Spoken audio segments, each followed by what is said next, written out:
Assalamualaikum warahmatullahi wabarakatuh. Pemirsa, informasi mengenai Kabupaten Kota Waringin Timur dan sekitarnya telah kami rangkum untuk Anda dalam Jurnal Kotim. Bersama saya Fibi Srayu Anita, berikut informasi selengkapnya.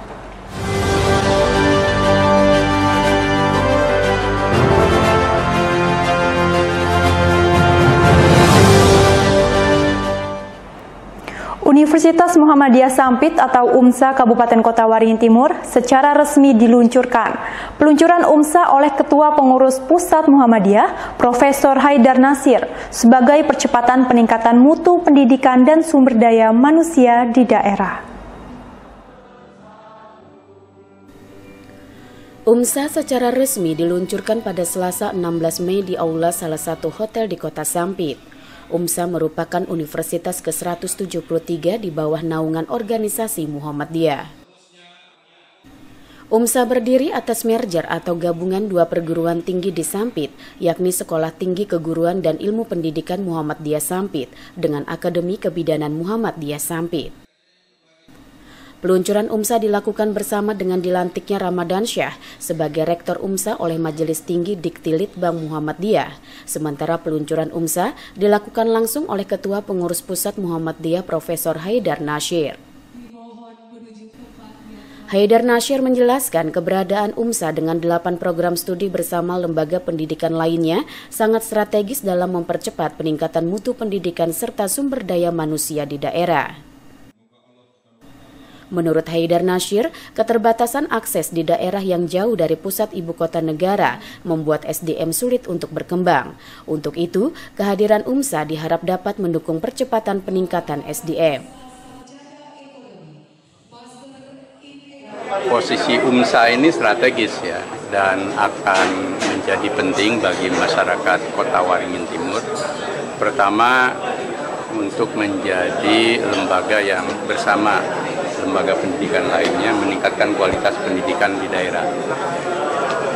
Karena kan semakin ke daerah itu semakin jauh dari pusat, perlu kapitalisasi dan akselerasi lembaga pendidikannya agar berkualitas.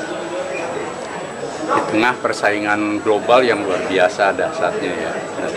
Maka kalau kita tidak melakukan akselerasi ya kita ketinggalan. Yang kedua, sumber daya manusia kita. Semakin ke daerah kan akses dan berbagai faktor itu membuat sumber daya manusia kita itu tidak bisa berkembang. Nah, dengan adanya UMSA, insya Allah ada usaha bersama untuk meningkatkan kualitas SDM yang tadi saya sampaikan bahwa kita masih tertinggal dari bangsa-bangsa yang lain. Haidar Nasir menambahkan, lembaga pendidikan menjadi perekat dan menjaga persatuan tanpa memandang suku, ras, agama, dan golongan, sehingga kehadiran UMSA bukan hanya menjadi milik Muhammadiyah, melainkan milik bersama.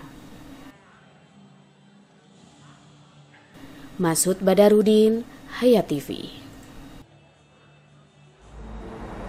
Organisasi Muhammadiyah akan mengawal kontestasi pemilihan umum berjalan jujur dan adil. Muhammadiyah juga mengajak masyarakat untuk tidak fanatik buta dan berlebihan terhadap kontestan pemilu, agar pemilu menjadi kontestasi yang lumrah dan tidak berat. Ketua Pengurus Pusat Muhammadiyah Profesor Haidar Nasir usai meluncurkan Universitas Muhammadiyah Sampit atau UMSA pada Selasa 16 Mei mengungkapkan jika Muhammadiyah akan selalu ikut mengawal secara moral dan sosial terhadap kontestasi pemilu 2024.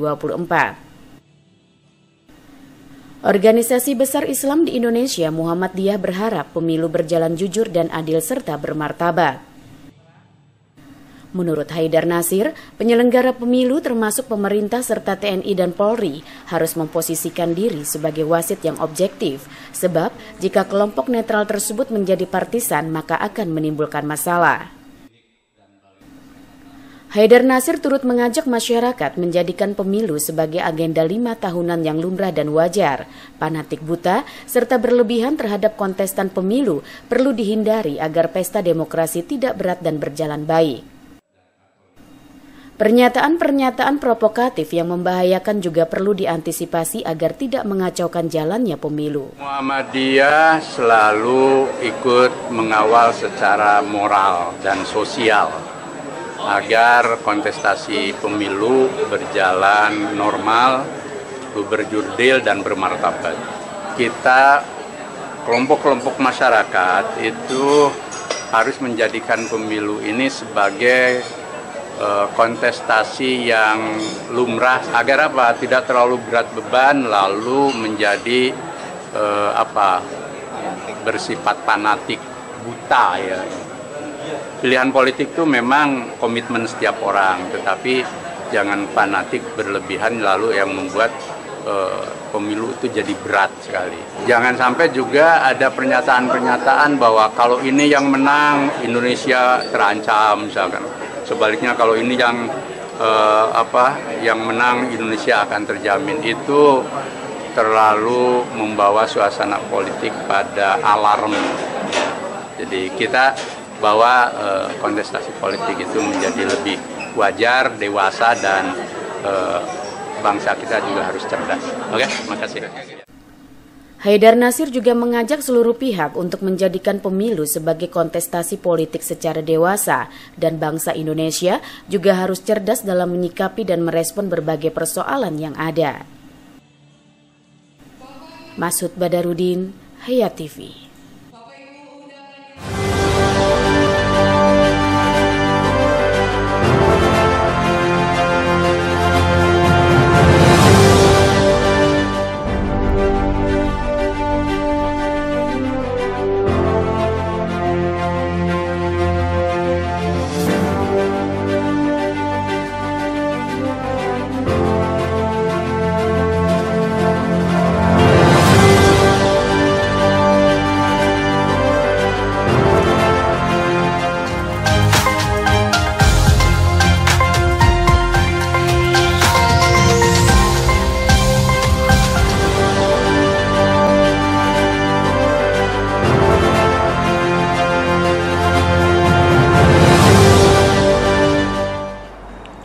Pemerintah Kabupaten Kota Waringin Timur melakukan pemasangan traffic light atau lampu lalu lintas baru di Jalan Cilikriwut Sampit. Pemasangan lampu lalu lintas di jalur padat ini untuk mencegah terjadinya kecelakaan lalu lintas. Lampu lalu lintas baru di Kota Sampit yang dipasang oleh Dinas Perhubungan Kota Waringin Timur tersebut tepatnya berada di persimpangan Jalan Cilikriwut dengan Jalan Hasan Mansur dan Jalan Wengga Metropolitan. Dalam beberapa hari terakhir, lampu lalu lintas ini menyalakan lampu kuning atau tanda berhati-hati, namun sejak Senin 15 Mei kemarin, lampu lalu lintas mulai difungsikan secara normal oleh Bupati Kota Waringin Timur Haliginur. Pemasangan lampu lalu lintas baru di Jalan Cilikriwut ini memang sangat dibutuhkan untuk memperlancar arus lalu lintas. Pasalnya, kepadatan arus lalu lintas di kawasan tersebut kerap menimbulkan terjadinya kecelakaan lalu lintas. Nah, memang selama ini itu arusnya sangat padat. Kita tahu arus dari arah Palangkaraya ke arah di sini dan sebaliknya juga arah Pakalambun juga ke arah Palangkaraya. Jadi memang cukup padat dan sangat membutuhkan traffic light. Alhamdulillah memang sudah dikenakan dan hari ini sudah bisa dinyalakan. Harapan kita dengan adanya traffic light itu tentunya itu akan mengurangi, bahkan kita berharap tidak ada lagi laka lantas khususnya di simpang 4 itu. Saya berpesan dengan masyarakat di sekitar itu, terutama pengguna juga, karena kan tiangnya kan di pinggir jalan itu. Jangan nanti ada yang tidak hati-hati lalu ditabrak lagi tiang itu, otomatis rusak lagi lampunya. Mohon juga masyarakat sekitar ikut menjaga supaya lampu itu bisa berfungsi maksimal dan mengatur lalu lintas dan simpang 4 tersebut. Sekali lagi itu keselamatan kita bersama, menghindari laka lantas yang terjadi.